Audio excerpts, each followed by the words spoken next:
Sitaram, Dr. Raj the Hindu from Trinidad. Namaste to one and all.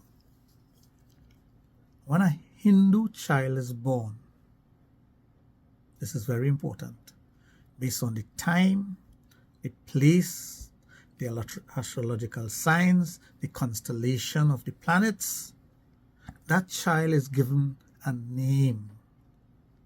That name resounds with Sanatan Dharam. That name, Nam Sanskar, that name that you're given is as important as your birth. So that Sanatanist name that you're given by the Pandit, by your Guru, by the Gurus of the parents, that name is significant.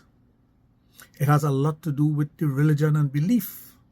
So let's say, for example, a child is born and this syllable or the sound, the first sound is Kr.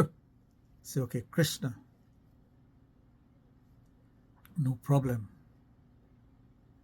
Krishnamati. That name now is very significant for the individual. Your Rasi name, the sound that you make, and it is tied in with Sanatan Dharam. So young Krishna, or Krishna Day, grows up and decides that Hinduism is no good. I'm going to join another religion. No problem. It's your prerogative. It's your choice.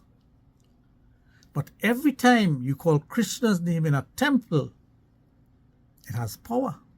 So therefore, every time you call Krishna's name in a church, it also resounds with Sanatan Dharam. A lot of people don't know that. So if the pastor is Krishna Baldev Singh, and every time you say Krishna Baldev Singh, you are reciting Hindu words, Sanatanist words, Sanskrit words. So all these converts who don't change their name by deed poll or whatever means there is legally, you're still rooted in Sanatan Dharam and you don't even know it. So you think you have a nice name like Mahadev, Mahesh, but you don't realize you're still tied in to Sanatan Dharam. So if every time a person calls you by that name in the church, in your congregation, in your friendship, they call in the name of Bhagwan. They call in a Hindu god. You see how confusing this could be for all those who have converted and kept their Hindu name? Now, I'm not telling you what to do with your name. But if you have any sense, and if the people in the church and the pastors and the other individuals have any sense, they'll realize what I'm saying is the truth. That, hey, every time somebody calls my name, you're calling a Hindu Shakti, you know. And you're calling it in a church, which you have condemned your religion, and you always condemn Hinduism, of course. So, of course, every time somebody calls you by your Hindu name, it strengthens Sanatan Dharam.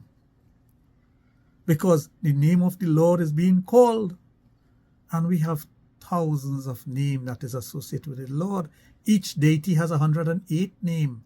And we have, as they say, 33 million gods. So 33 million by 108.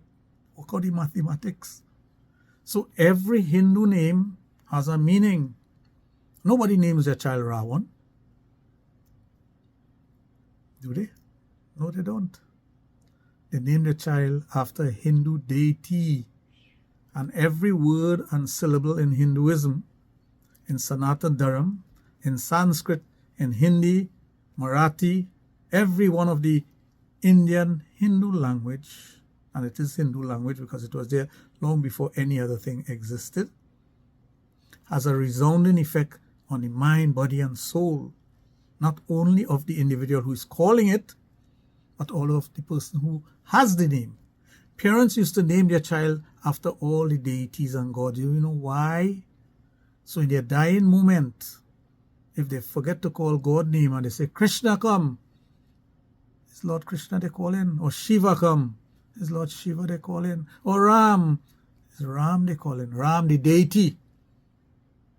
Not the son who named Ram, you know. The deity. That's why we use powerful Hindu names. So for all the smart men out there who change the religion and women, and you keep your Hindu name, you're still a Sanatanist. You're still a Sanatanist and you don't even know it. Jai Shri Ram.